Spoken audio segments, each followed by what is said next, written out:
The Lord be with you. A reading from the Holy Gospel according to John. Before the feast of Passover, Jesus knew that his hour had come to pass from this world to the Father. He loved his own in the world, and he loved them to the end. The devil had already induced Judas, son of Simon the Iscariot, to hand him over.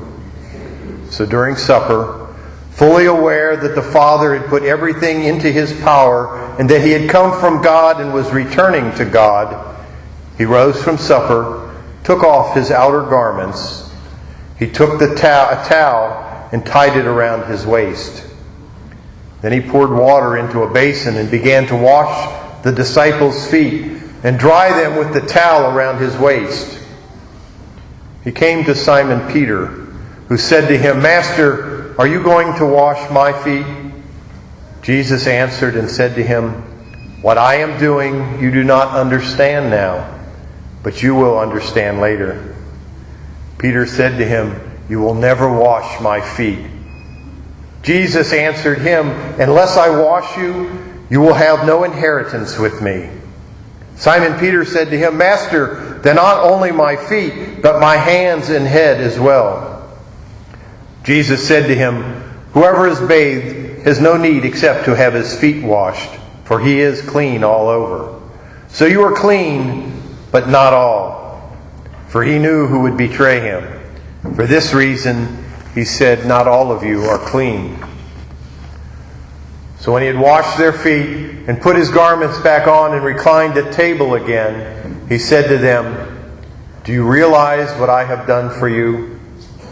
You call me teacher and master, and rightly so, for indeed I am.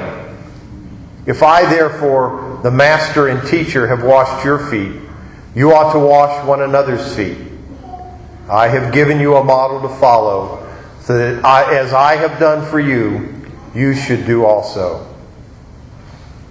The Gospel of the Lord. Praise to you, Lord Jesus Christ.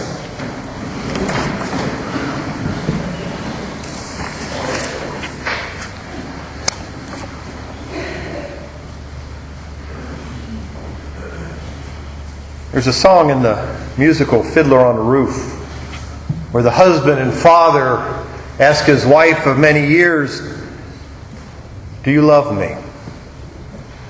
Our wife is very busy, as all wives, doing household chores and staying busy. She doesn't even respond to him. Sounds like my home.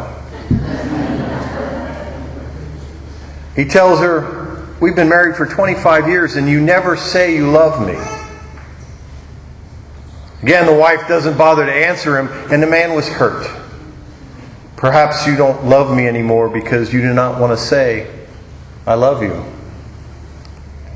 Finally, the wife looks at the husband in the face and says, "Every single day for 25 years, I cook your meals, wash your clothes, I clean your house, I sleep with you, I take care of your children. All these things I do without pay. If this isn't love, what is?" And the wife was right.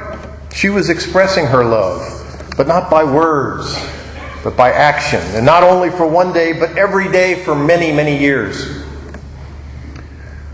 On the other hand, the husband wanted to hear the words of love. But love isn't an ordinary word. It's an action word. Without action, love remains a very empty word. Recently, I was introduced to a book by Gary Chapman called The 5 Love Languages. This book's a small book, but it's about interpersonal communication that emphasizes to couples today that they may miss each other's signals because we all express and receive love in 5 different ways. Some need words of affirmation, some quality time. Some need to have those gifts. Others need acts of service, and still others long for physical touch. Unfortunately, if we don't know each other's love language, we may not connect properly. This is a problem in the world today.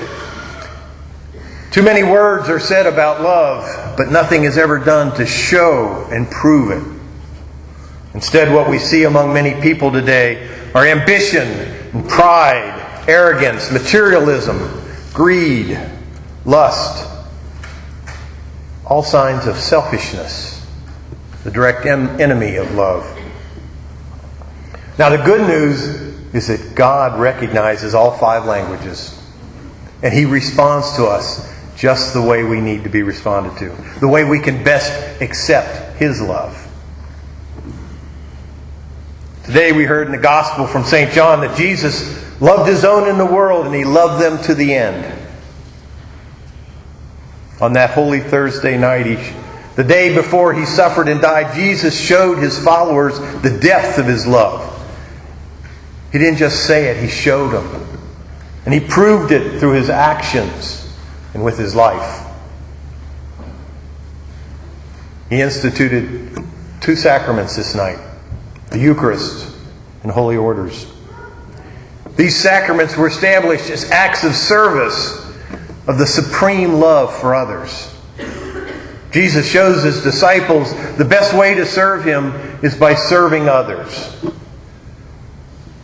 In washing the feet of His disciples, He shows us that to lead others into the kingdom of heaven, they must become the servants of all. At the very end of the Gospel, He says, I have given you a model to follow so that what I have done for you, you should do also. Now, Jesus doesn't ask us to be Christians. He models Christian living. Imitating Christ requires humility and charity. The washing of another's feet was usually a slave's role. The host saw that the gesture is a reflection of his own hospitality, but that task was given to a subordinate. Jesus didn't think Himself superior to anyone. He chose to assign Himself the task of washing His disciples' feet. His lowly service is a clear sign of His limitless love and humility and sacrifice. In sharing a Passover meal with the disciples, He commanded that He make a covenant. The covenant that He made by offering His own body and blood would be for all who believed.